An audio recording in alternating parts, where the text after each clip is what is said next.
Good morning, welcome to CATEX TV. My name is Frank Fortunato. Today is Thursday, February 18th, 2016. If you want to follow us on Twitter, please go to CATEX TV. Over the past 10 months, shares in the prices of stock owned by Allied World Insurance Corporation have dropped about 30%.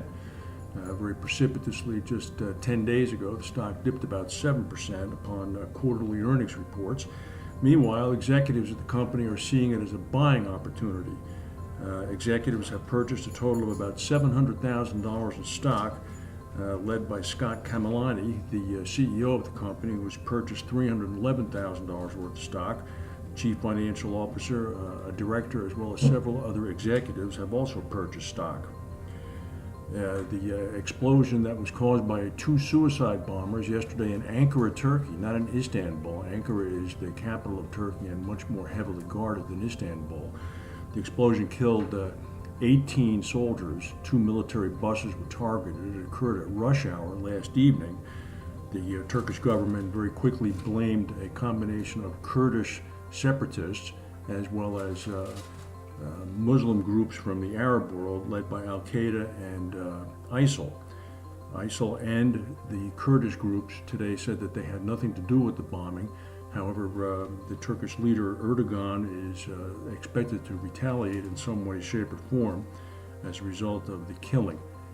There were 28 soldiers killed. I might have said 18.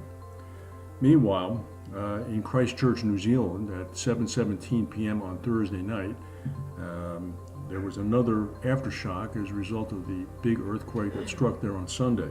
This was a 4.3 earthquake, and this one geographically was much closer to the city of Christchurch, which was decimated by a 2010 earthquake. The residents are getting increasingly nervous there. The Central African country of Ghana, which is on the western coast, experienced a tragedy last night. 53 people were killed in a single road accident when a bus collided with a truck. The truck was carrying tomatoes. This occurred in the city of Kintampo. Today is Do or Die Day, according to former Polish President Donald Tusk, who was the chief EU negotiator with David Cameron, the British Prime Minister, on the so-called British reforms that they wish to implant in the Euro agreement with the UK. Cameron is in Brussels today in order to negotiate the final stretch. The British newspapers are underlining the fact that Cameron is there battling for Britain. Britain is trying to put emergency brakes on benefits that would be offered to migrant workers that come into the UK. Yesterday, several top European leaders indicated that they would acquiesce to Cameron's demands.